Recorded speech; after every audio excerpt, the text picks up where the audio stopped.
Hey everyone, welcome back to Carrie's Thrifty Farmhouse. If you like decorating on a budget, you're in the right place. Today I'm excited to participate in the Sign Wednesday challenge hosted by Yanni and Diane from Deco Easy and Eileen from Crafty Leanie. I'll link both of their channels in the description box below as well as the playlist for the challenge so you can see what everyone comes up with. Today I'm duplicating a farmhouse sign that I saw at Kirkland's for a fraction of the price using Dollar Tree products. If you enjoy this video, I would love for you to like, comment, and hopefully subscribe so I can grow my channel. Now with all the formalities out of the way, let's get started. For this project, I'm using 2 of the love signs, 2 of the Be Grateful block signs, and 2 scrap drawer pulls I lucked into from a friend that works for a remodeling company. I started out with the 2 love signs. They have a slatted look like the sign I'm duplicating, but I wanted slightly wider slats, and I'm not a big fan of sanding the glue off of these boards, so I'm happy to just use the back. For the side slats, I'm deconstructing the Be Grateful signs and just using the front parts. It's really easy to pull them apart, and I'll save the other pieces. Ask my husband, I don't throw anything away, and I'm sure I'll have use for the scrap pieces at some point or another. I just lined the slats up to gauge how long the boards needed to be, and then my very helpful husband trimmed the pieces while I cut the side planks. The side slats were a little bit too long, so I trim off the excess. It's possible to cut these boards with scissors, but I have found it hard to get the start on the cut, so what I do is use the dog nail clippers from Dollar Tree to start the cut and then finish off with kitchen shears.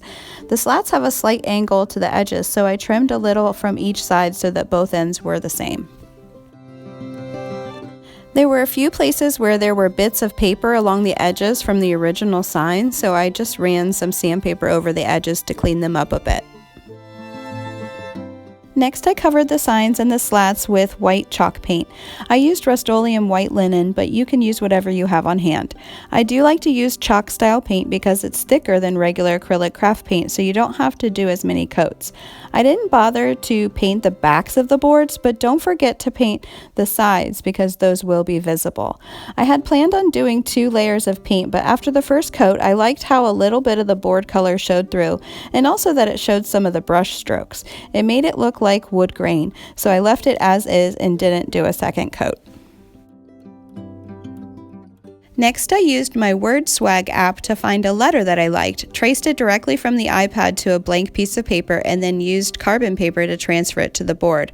Our last name starts with an H, and I had planned on doing a block letter like the original, but when I was picking a font, I really liked this loopy H from the Summer Soiree font in Word Swag, so that's what I used instead.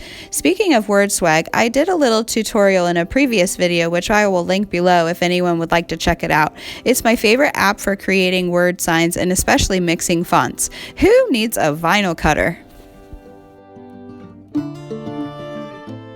Next, I'm drawing lines to create the faux slats. I didn't want the lines to be too dark, so I'm using this dark gray twistable colored pencil from my son's craft stash. Crayola calls it a colored pencil, but I think the line it creates is more similar to a crayon, so a crayon might work for this or even a regular pencil. I just didn't want to use Sharpie because that would make the lines too perfect and too bold. Also, I didn't want the actual space between the 2 boards to look different, so I ran the pencil along the edges of those as well where they meet so that all the slats looked the same. Now I'm using a combination of wood glue and hot glue to adhere the side slats to the sign. The wood glue will soak into the boards and provide a long-lasting hold, while the hot glue provides a quick hold. For some extra hold, I also used popsicle sticks on the back to make sure that the 2 boards wouldn't come apart. I just used hot glue on those. Next, I'm using Sharpie to fill in my letter. In order to make the slats look as real as possible, I skipped over the pencil lines so it looked like there was a slight break in the letters. I also didn't make the edges of the letters perfectly straight along the slat lines. This made it perfectly imperfect, as they say, and I think this helped achieve a very natural and rustic look to the sign. I had to turn the sign a few times. Somehow I always forget that I'm left-handed and have to work from right to left instead of left to right. I always drag my hand, so if I didn't do this, I'd end up with smudges all over the place. Finally, I'm painting the handles black. I would normally paint handles with spray paint because it gives them a smoother finish and doesn't chip away as easily, but I just used black acrylic craft paint for my stash today because this is just a decorative piece, so I'm not worried about the paint chipping from the handles. After one coat, there were a couple places where the silver shone through, but I was okay with that. This is a farmhouse piece, so I like when it looks a little weathered. I used a combination of E6000 and hot glue to glue the handles on. The hot glue works quickly, but the E6000 provides a longer lasting hold so they'll stay in place. And now the piece is complete. And here it is in our entryway. I just love how this turned out.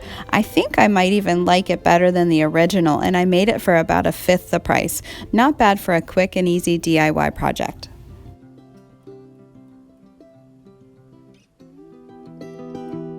Thanks for joining me today. If you found me from the Sign Wednesday playlist, I'd love for you to stick around and subscribe. And don't forget to hit the notification button so you can stay up to date with my content. I have lots in store for this winter season that you won't want to miss, so stay tuned for that. See you next time. Bye.